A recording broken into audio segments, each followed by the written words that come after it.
சிவபுராணம். சித்திரலேகை தனது உண்மையான வடிவத்தை பெறல். சித்திரலேகையும் அப்சரஸ் தேவதைகளும் நினைத்தது வேறு, ஆனால் அங்கு நடந்தது வேறு.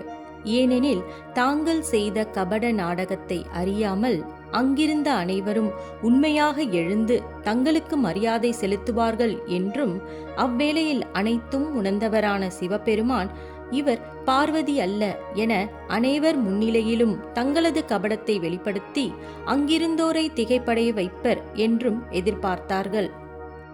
மேலும் இச்செயலானது அங்கிருந்த அனைவருக்கும் மகிழ்ச்சியையும் ஒருவிதமான புது சூழலையும் உற்சாகத்தையும் அளிக்கும் என எண்ணி இத்திட்டத்தை மேற்கொண்டு செயல்படுத்தினார்கள்.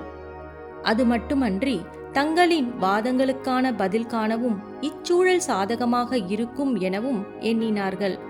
ஆனால் எம்பெருமானோ அவர்கள் நினைத்த செயல்களை புரியாமல் இவர்கள் சற்றும் எதிர்பாராத விதமாக பார்வதி தேவியாக வேடம் தரித்த சித்திரலேகையை தனது அருகில் அமர வைத்தது அவர்களுக்கு பெரும் ஆச்சரியத்தையும் ஒருவிதமான சங்கடத்தையும் ஏற்படுத்தி விட்டார்.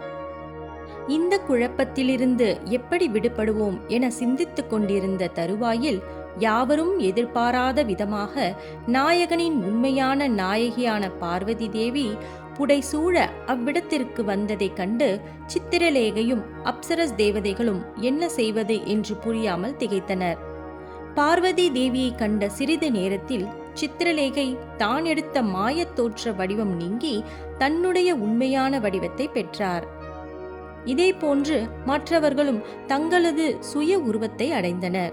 இவர்களின் சுய உருவத்தை கண்ட தேவர்களும் அங்கு கூடி இருந்தவர்களுக்கும் வியப்படைந்தனர். அது மட்டுமன்றி அங்கிருந்த மகிழ்ச்சி மறைந்து ஒருவிதமான பரபரப்பான சூழல் ஏற்பட்டது. சித்திரலேகையும் அப்சரஸ் தேவதைகளும் மிகவும் பதற்றத்துடன் தாங்கள் அனைவரும் செய்த செயலை மன்னிக்க வேண்டி விழிகளில் நீர் நிரம்ப மனதில் அச்சத்துடன் பார்வதி தேவியிடம் சென்று, தேவி, எங்களை மன்னித்து விடுங்கள் என்று வேண்டினார்கள். நாங்கள் அனைவரும் சேர்ந்து வேடிக்கை செய்து இங்குள்ள அனைவரையும் மகிழ்விக்க வேண்டும் என்று எண்ணியே இச்செயலை செய்தோம் என்றார்கள்.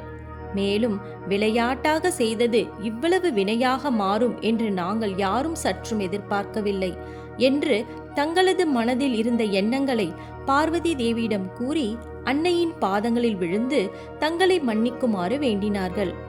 அப்பொழுது பார்வதி தேவி தனது அருகில் நின்று கொண்டிருந்த சிவபெருமானை பார்த்தார். எம்பெருமான் புன்முறுவல் பூத்த முகத்துடன் இருப்பதைக் கண்டதும் இதுவும் இவரது திருவிளையாடல்களே என்பதை உணர்ந்தார் பார்வதி தேவி.